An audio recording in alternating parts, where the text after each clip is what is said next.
Vamos olhar um pouquinho para fora do nosso quintal agora. A Câmara dos Deputados dos Estados Unidos aprovou uma resolução que traz uma nova lei orçamentária para 2025. Esse projeto é considerado uma das prioridades do novo governo Trump.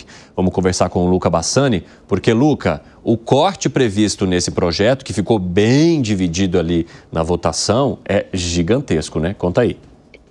É um corte imenso, trilionário, Evandro. Boa tarde a você, a todos que nos acompanham. De acordo com o que foi aprovado com uma maioria muito tênue dentro do Congresso norte-americano, este orçamento será cortado em 4,5 trilhões de dólares, o que é aproximadamente aí 25 trilhões de reais. Só para a gente ter uma noção, esse valor é praticamente o dobro do PIB brasileiro anual. É realmente um valor muito alto e que não passou com facilidade. 217 votos a favor e 215 votos contra. Todos os democratas foram contrários ao projeto, além de um republicano. Todavia, foi uma vitória para o presidente, o Speaker of the House, o presidente do Congresso norte-americano, Mike Johnson, que disse que temos muito trabalho árduo pela frente, mas vamos cumprir a agenda America First. Ele disse que isso será necessário também ter a aprovação do Senado antes de chegar na mesa de Donald Trump para a sua homologação, mas que são gastos necessários de serem cortados para que os Estados Unidos não quebrem. A gente viu durante os últimos dias que o próprio chefe do gabinete de eficiência governamental, se assim podemos dizer, a secretaria liderada por Elon Musk, também está fazendo uma série de cortes em alguns cargos públicos, o que tem gerado desconforto para os funcionários que estão protestando, mas segundo Elon Musk, são cortes necessários para fazer com que os Estados Unidos não quebrem a um curto prazo, considerando os gastos governamentais. Obviamente que esse é apenas o primeiro passo. Nós vamos continuar acompanhando, vendo como isso repercutirá politicamente nos Estados Unidos e também economicamente, como que o mercado reagirá a um corte tão robusto proposto e aprovado agora pelos deputados norte-americanos. Agora, obrigado, Luca Bassani, quase que eu falei Alangani. Obrigado, Luca Bassani, um abraço para você, meu amigo, seja sempre muito bem-vindo aqui. Agora, 4h27, quem nos acompanha pela rádio, um rápido intervalo para vocês. Daqui a pouco vocês estão de volta nas outras plataformas. Seguimos. Alangani, a gente sabe que o próprio presidente da República, Donald Trump, ligou para vários parlamentares ali para as bancadas para convencê-los da importância de aprovar esse que é o principal projeto dele, né? Durante a campanha eleitoral, ele falou muito que implementaria cortes que dessem mais produtividade para a máquina americana. Como é que você avalia esse volume? Porque são trilhões, mais de 4 trilhões em impostos, 2 trilhões em cortes mesmo ali na carne. Donald Trump está fazendo da maneira correta? Tá fazendo da maneira correta porque corta imposto, mas do outro lado também tem cortado o gasto. Tanto é que colocou o Elon Musk como o ministro da eficiência, justamente para reduzir gastos.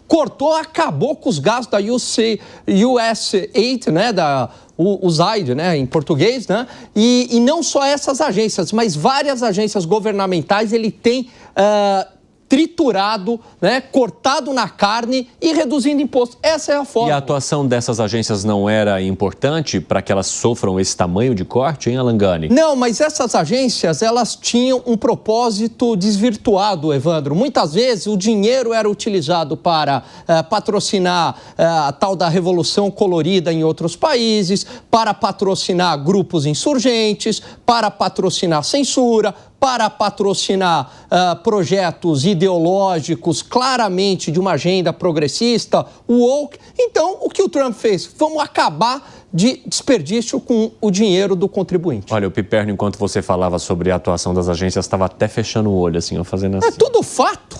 Bom, como a gente não está na rádio, o pessoal da rádio está no intervalo, então nas outras plataformas, o Piperno assim, ó, não querendo acreditar, sendo puxado ali no debate. Fala, Piperno.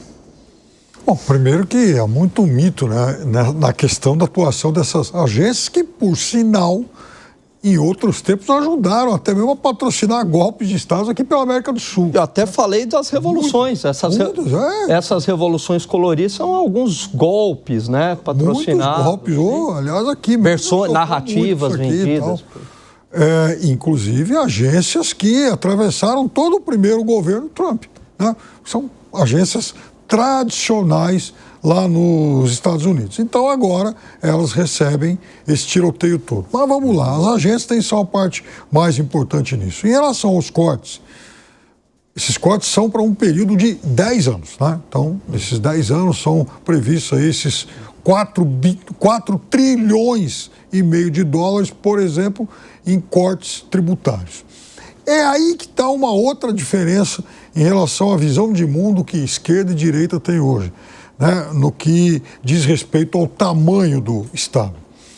No caso, por exemplo, desse tipo de direita protecionista, o tamanho do Estado tem a ver também com aquilo, com a captura do Estado pelas grandes corporações.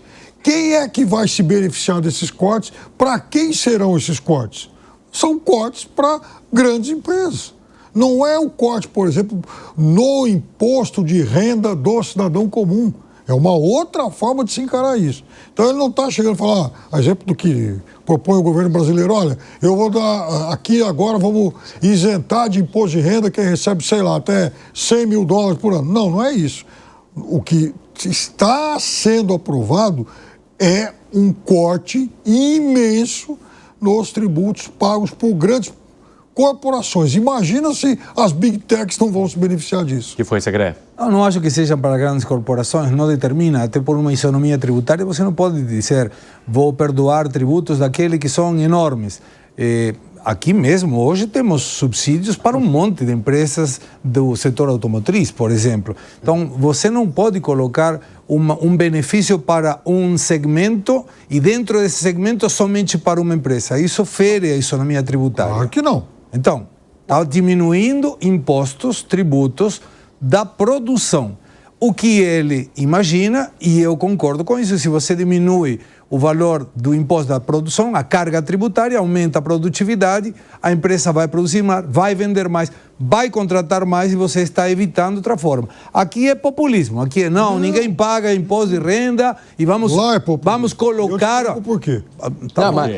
Peraí, deixa ele explicar por que seria populismo. Fala, Piperno. Porque ele acena com esse corte para as empresas de um lado e no outro ele aumenta o protecionismo, ou seja, tributa a entrada do produto estrangeiro. Ou seja, então, ele está, sim, beneficiando de alguma forma. Isso é um populismo tributário. Mas o nacionalismo, no caso do Trump, e foi votado, e foi eleito para isso, foi o que ele prometeu. Eu vou reduzir impostos na produção, vou trazer investimentos para os Estados Unidos e vou proteger a indústria americana. Foi isso que fez ele ganhar, além das barbaridades do Biden que fez ele perder, a Kamala Harris. Fala, Gani.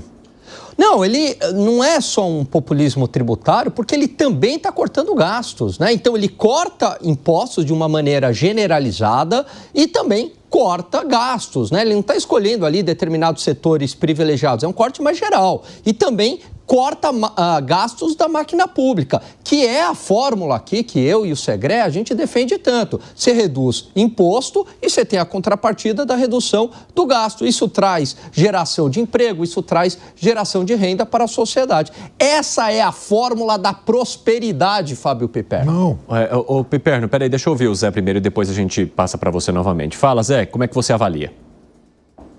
Olha, diz um ensinamento do livro Arte da Guerra, que foi estendido aí a uma análise mais administrativa, de que tempos de paz produz soldados desatentos e gordos, né? E eu tenho a impressão que os Estados Unidos chegaram a esse ponto, um país rico que assumiu gastos no mundo inteiro, né? Administrando guerras, sempre em guerras, que isso é muito caro, e também programas caríssimos pelo mundo e programas dispensáveis. Tanto é assim que haverá cortes e os Estados Unidos não vão sofrer absolutamente nenhuma consequência. Entendo que custos você tem que cortar. Costumo dizer que igual unha, você tem que cortar sempre, porque eles aumentam.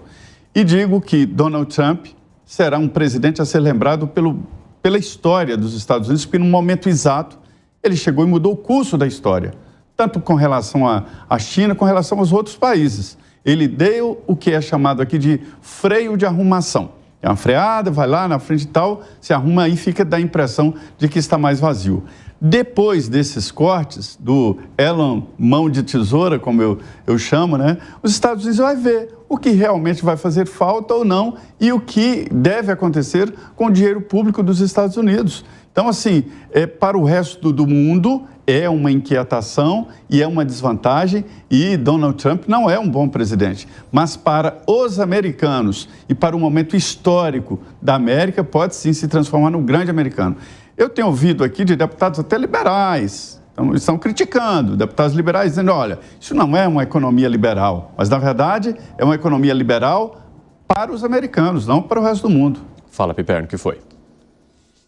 Não, veja, de novo, é uma economia que ela vai sendo capturada por grandes corporações. Esses cortes é evidente que não visam, que não vão beneficiar só essas grandes corporações, mas são cortes, sim, orientados por elas, o pessoal das Big Techs e o Elon Musk aí. Agora, de qualquer forma, também é uma política que penaliza o consumidor, o americano médio. Por quê? Porque esse americano médio, ele vai pagar mais via protecionismo. Então, ou seja, as empresas vão ser menos tributadas, é verdade, e o consumidor médio ajuda a pagar essa conta via a inflação nos produtos importados. Você acha que estaria havendo uma instrumentalização do governo por parte dessas empresas, puxadas pelo Elon Musk? Não me parece, até porque a Tesla perdeu um monte de grana, não é uma questão de favorecer alguém, Big Techs, não me parece que seja por aí. Até porque também essas Big Techs não são grandes concentradores de mão de obra, então é mais inteligência artificial, algoritmo, questões tecnológicas. O que sim me parece que o que está produzindo esse tipo de política econômica é, primeiro, sinalizar. A primeira coisa que vai ser é corte de despesas, 2 trilhões. O resto desses 4,5 trilhões que deverão reduzir imposto, devemos observar, vai ser renúncia fiscal. Ou seja, se o governo não corta primeiro o gasto, não vai conseguir atrelar um superávit fiscal, um equilíbrio fiscal. Os Estados Unidos é deficitário fiscalmente. Então está mostrando, dizendo, estou colocando prioridade, corte de despesas públicas, coisa que não serve, saiu. Depois, eu vou começar a diminuir os tributos. Isso vai melhorar a competitividade, a produtividade americana a respeito do mundo. E aí pode encaixar numa análise simplista, mas espera aí, ele está colocando tributos. Primeiro que ainda não colocou, de fato, tributos. Ele está jogando, está ameaçando. Mas imaginemos por um momento que coloque 25% de alíquota de imposto em algum produto. Se ele tira imposto local equivalente, não gera inflação. O que está provocando melhora a competitividade do produto americano, protegendo do produto estrangeiro. Mas se a diminuição do imposto local versus o aumento do imposto de importação for o mesmo, a inflação não tem por que vir.